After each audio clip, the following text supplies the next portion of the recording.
Hello and welcome to Impossible Mission. My name is Rob. And I'm Rob. And I don't know why I said it like that. Maybe I'm trying to get in the car commercial game. See, now that you say that, all I can hear is, you can get your insurance from. You can get your insurance from. Anyway, because, you know, it's one of these things, isn't it? When you hear people on radio shows and they do the same introduction hundreds and thousands of times, how would you do it differently instead of saying it at the same time, same way every time? Hello, I'm Rob and welcome to Mission Impossible. That's the wrong one. Welcome to Impossible Mission. You gotta zhuzh it up. Yeah, Mission Impossible, we'll get into trouble if we call ourselves that. Yeah. So anyway. Yeah, we might get hunted by Tom Cruise. Well, we just put like a glass over his head and a piece of paper under him, and then sort of open a window and just throw it out. I'm not helping, am I? No, you're not. I'm implying that Tom Cruise is a spider.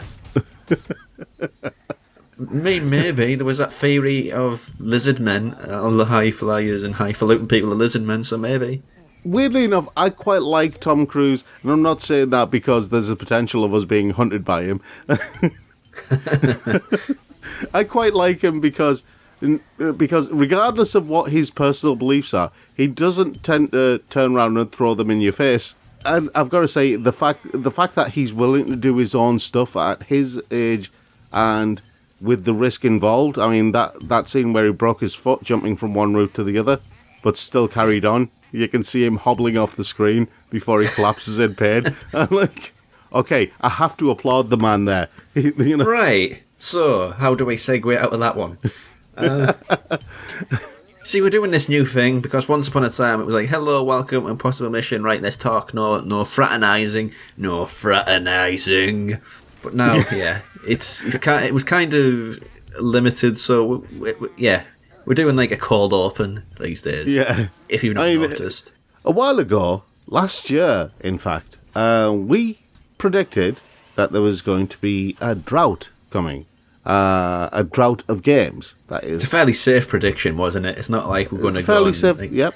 It's a fairly safe prediction, and it seems that the drought is upon us, so we thought we'd basically have a look at the state of things as they are right now in the world of video games. The drought is upon us, but, you know, maybe in some ways not in the way we expected. Yeah, I mean, there is that aspect of it. We predicted that there was going to be a lack of games because the backlog will be cleared. Yeah. All the games that were made and struggle to get made will eventually come out. Yeah. And then comes a time where games couldn't have gotten made because all of the development studios can't meet, none of the mocap can be done, none of this recording audio can be done. So there's that void, that space and time where nothing could get produced because nobody could collaborate on site, in situ. Yeah. And that is what we're experiencing. But the other half of the Games Drought has actually manifested in the actual devices, which I think we saw come to an extent because it's always hard to get a console just after it's released, but not this bad. Yeah, I have to say it's a strange state of affairs because this is something that, you know, the whole situation is something that anyone with eyes could have predicted, you know, happening. And okay, we only predicted a part of what would happen. But, you know, when it comes to the device side of things, we're not at the forefront of that sort of coverage. But there are other people who easily could have looked at it and said, you know, this is going to be a problem going forward. You know, especially working for Sony and Microsoft. The insiders. Yeah, the insiders. Yeah. And see, this is the thing. When you look at, part of the problem stems from there's a global shortage of resistors and stuff like that. We know that. Another part of the problem comes from Nvidia or whoever it is manufacturing chips for these consoles. But then you've got this whole thing where they release a certain number of consoles and then you have X number of them being snapped up immediately by scalpers. Well, there was this stat. I know these consoles are released at a loss because they have to be. Yeah. They make the money back with software sales. But the scalpers have made more than this, than Sony. I know I explained it there because they release it at a loss, but just the fact that I'm able to utter that sentence, the fact that that reality exists, that people who scalp consoles, like buy them en masse and sell them to make profit, manipulating and taking advantage of people who want this kit, they have made more money than the company who made the thing. It comes to a thing where, and just to use your example from a while ago, where a store that you can trade in consoles and games, right? You can buy a PlayStation 5 from there for almost twice its retail value. I think it was like 850 quid last I saw. Was it 850? Because I've seen one for 1,000 in there as well. Oh wow, that's considerably marked up. Yeah, and the fact that they can do that, and it's legal apparently, and I'm thinking, well, how can it be legal if it's a second-hand unit? But yeah, I mean, before getting into the idea of the Games Drought, this is a thing which sort of like a point which is adjacent to an episode which we were going to record, but it just kept on coming out too angry. It was 2020 versus the video game industry, and this is one of the sort of the fallouts of 2020, I think, where some legal changes need to be made to stop these vultures taking consoles. Because honestly, it's bad for the PR of these organisations. It's unfair to the consumers to be able to want to buy something and being forced out of it by callous people who are just in it for themselves. Did you see that, by the way, before we jump back? They were saying, yeah, we're not bad people. We hate the way we're being characterised in the press. We do things for charity. We provide for our food bank. And also another one said, I need to do this to be able to make a living. As far as investments go, a $500, £450 machine is about as idiotic an investment as you could possibly make if you're going to be in something for the long haul and make like a nice little earning from it. yeah, So the idea was that the Scottish government, Scottish MPs, are pushing to have this sort of thing legalised in the UK. and I agree. And this is all like all the themes and all the ideas that I've just mentioned there, they're all sort of like a hurricane swirling around each other. Yeah, I mean, it's this strange mixture that's become this perfect storm, which has caused a major delay. I mean, we've seen games getting pushed back and pushed back and pushed back over the last few months. Well, the biggest one for me was Halo. Yeah. Halo was supposed to be like a launch exclusive a launch game for the Xbox Series X. It's been pushed back a year. Yeah, I mean, fair enough, it didn't look good, and the internet had its guts for garter or something, or some of the old English figure of speech. yeah. But yeah, that's an amazing delay, Oh, yeah. and that's also because of COVID. But I mean, when you look at like video game releases, how many games have been, pushed back because of changes to scheduling, changes to problems with development, or just it just simply won't work on whichever platform it's being developed for, so they have to rework it. Yeah. Wasn't Riders Republic one of them that got delayed, or was that Outriders? I can't remember. It had Riders in No, there. it's Riders Republic. I don't recall them saying why they delayed that. It's probably one of those working from home made it difficult. Because let's be honest, another thing which haven't been talked about really by us anyway is how much this basically gave the business to Nintendo. Oh God, yeah. I think they had like a Nintendo Direct a few weeks back, and between that one and the previous one, I think it was 500 days. Yeah. 500 days before like a video of announcements, like a decent video of announcements. There was little part in the videos, but general main things with big announcements being 500 days, and that's like a byproduct of the pandemic, because they have struggled so much to cope with all of this. And the thing is, when you look at what was announced in that Nintendo Direct, it wasn't anything particularly special. Well, the big two were Mario Golf and Splatoon 3, and Splatoon 3 is going to be out whenever it's out, and yeah. And Mario Golf? Really? That's your big title? Mario... I'm more of an everybody's golf man, but yeah. Yeah, but, okay, just golf games in general, okay, And I disparage that as a sport anyway. I'm not a big fan of golf, but a good arcadey golf game is amazing fun. Yeah, an arcade golf game can be a lot of fun. And I agree with you on Everybody's Golf. Mario Golf being a big title for your big kind of video conference-based thing. Yeah, and also, I think, what was it, the 35th anniversary of Zelda? And all they've got to announce for it is a HD remake of the most loved one in the series, Skyward Sword. Hang on. On what planet was Skyward Sword the most loved one? Loved. Oh, loathed. Hated. I thought you said loved. I was going to say. Okay, loathed. Because people say hate out an awful lot, and it's kind of devalued as a word. So yeah, mega hate. They're mega hated Skyward Sword. Yeah, they hated Skyward Sword, and announcing that as got a HD remake. Oh, I laughed. On an anniversary of Zelda. I laughed. I laughed so hard. What they could have done the same with like Wind Waker. Yeah, Just done that again. I actually almost fell off my chair when they were showing Skyward Sword. Yeah, so Nintendo have really, really struggled. See, if anything, they could have just gone back to one of the classic Zelda games and just re-released that, or you could have done one of the a new version of Super Mario RPG. Why not? Well, considering it's a Zelda anniversary, that'd kind of be weird. But yeah. Okay. Make those Panasonic Zelda games canon then, and remake those. If you're going to be scraping the bottom of the barrel with the most hated Zelda games, it's not Skyward Sword. Yeah. So yeah, it's looking kind of weird going forward because the Xbox Series X, as far as what's been announced, everything is years away. The new Forza, don't know when that's going to come.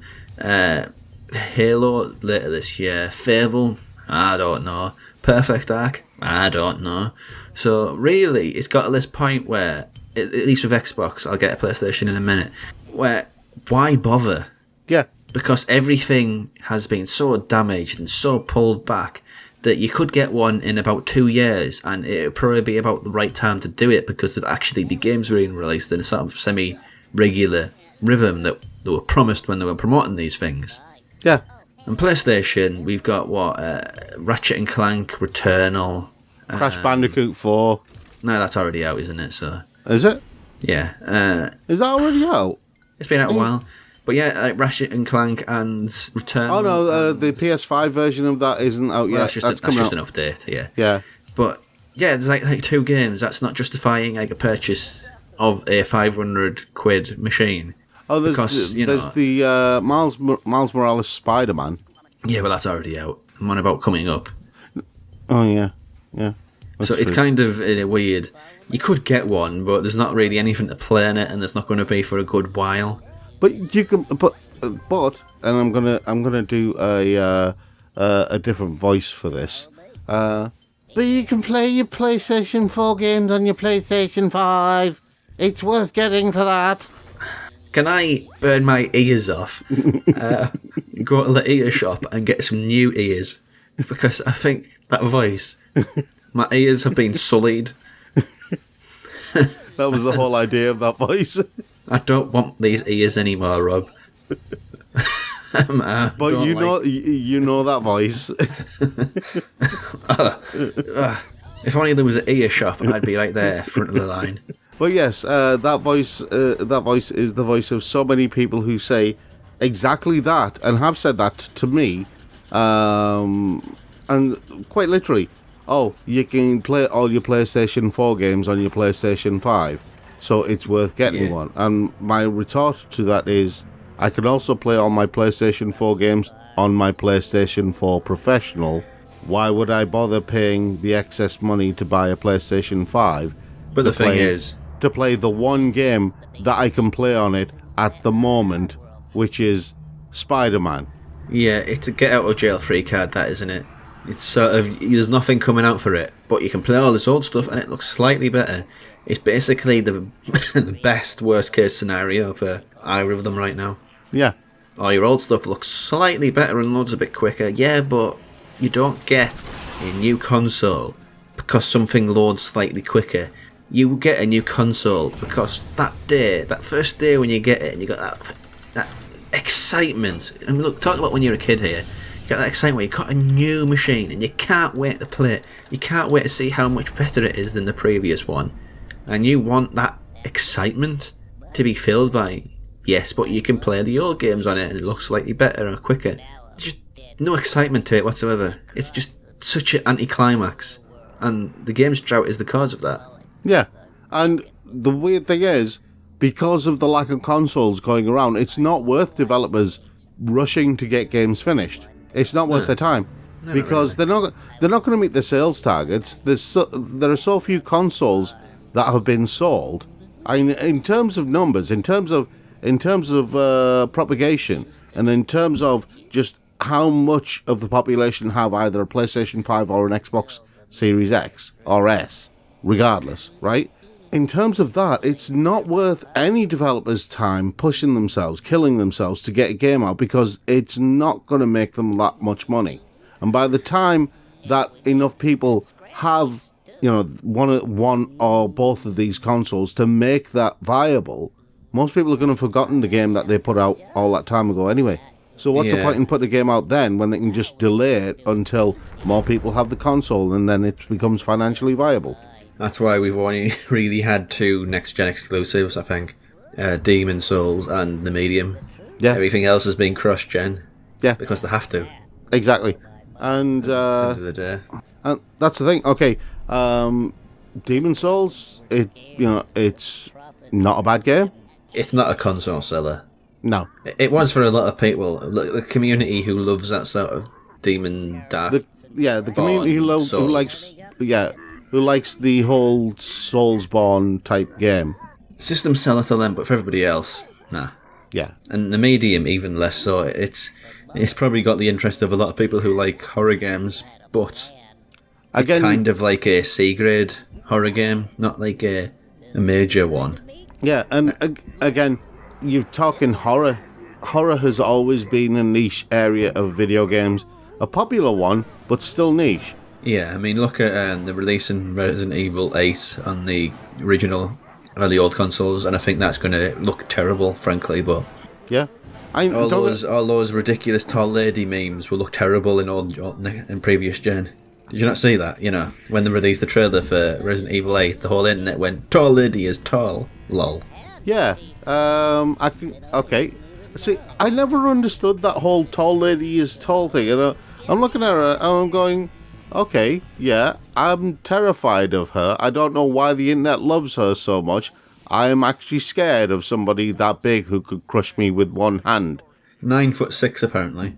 Yeah, not that I really needed to know. I would basically, I would say bye from a distance. Let's put it that way.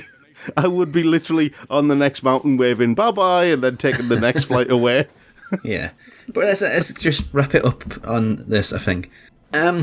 We talked before we recorded this about how Marvel, the cinematic universe, has really benefited from a year off. Yeah. It gives, having a break from something, it makes you really appreciate it when it's back. Admittedly, WandaVision is one of the best things they've done, in my opinion, but that distance is sort of kept the fatigue away. It's kept it fresh. Yeah, well, it's also allowed them to go back and just be a bit more creative in their approach, I think. Get back to basics. Yeah. And I think there's a similar thing for games as well. We are so invested in video games, we're so invested in the lightning pace of what's this, what's next, that we kind of forget that there's a human cost on the other side of this. And sometimes having a break, breaking the pace up, breaking the regularity of release up, having a different tone of pace can just make you appreciate it a little bit more, rather than, right, I've 100% of that, what's next? You don't appreciate it, whereas slowing the pace down allows you to take it all in a little bit more. The interesting thing about what you've said there is that last year, during 2020 and even up to now, the price of PlayStation 2 games and other retro games went through the roof. And so the fact that though that happened, and with a lot of these games, you don't get trophies or anything like that, So they're not playing it for playing these games or collecting these games for the trophy aspect. They're collecting them because they genuinely want to play them, or want them as part of the collection. But in most cases, they probably just want to play them. They'll have heard about a lot of these games, but never actually had the opportunity to try playing them because there are so many other games available. Yeah, I think, just to wrap this up, there's a weird side effect of this whole moment in time. The number of studios being bought, small independent studios, it's going to sort of lay waste to the middle ground of AA and indie games this whole era, because these companies need the stability of being purchased by a bigger company, whether it's Tencent, Sony, or Microsoft. Gives those companies stability. Yeah. But in them having stability, the true meaning of indie kind of gets a bit. Well, it's mushed. What I said. Yeah, it's what I said to you before. My biggest fear with all this, with all these big companies purchasing these small companies, Amazon is probably going to buy more studios at some point. Google's already looking at certain studios. You've got Microsoft buying them. You've got Sony buying different studios. Tencent are buying studios. You've got so many. And my main fear, as I said to you, is that video games will become homogenized, and we already see that in the generic third-person action-adventure genre. With RPG elements, don't forget that. Yeah, with RPG elements. Sorry, I forgot to include that. Because in a lot of those games, historically, you didn't have RPG elements. Yeah. Or they weren't called RPG elements anyway. They were just called stuff you did when you leveled up. Yeah, but we're straying into another topic there, so we'll wrap this one up for this week. But we'd like your thoughts, get involved with the conversation, whether it's down below on YouTube, or if you're listening on the podcast, go to thegeekstro.co.uk, you find all our social links there, so send us a tweet, send us a message, get involved with the conversation. We'd like to hear what you think about this too. Yeah, so, if you've liked the episode, then give us a thumb, a sub, or a bell, and if you want to see more videos like this, then you can support us on Patreon. The details are in the description. That's all from Impossible Mission for this week. Join us every other Thursday for more video game chit-chat. Until next time, thanks for watching.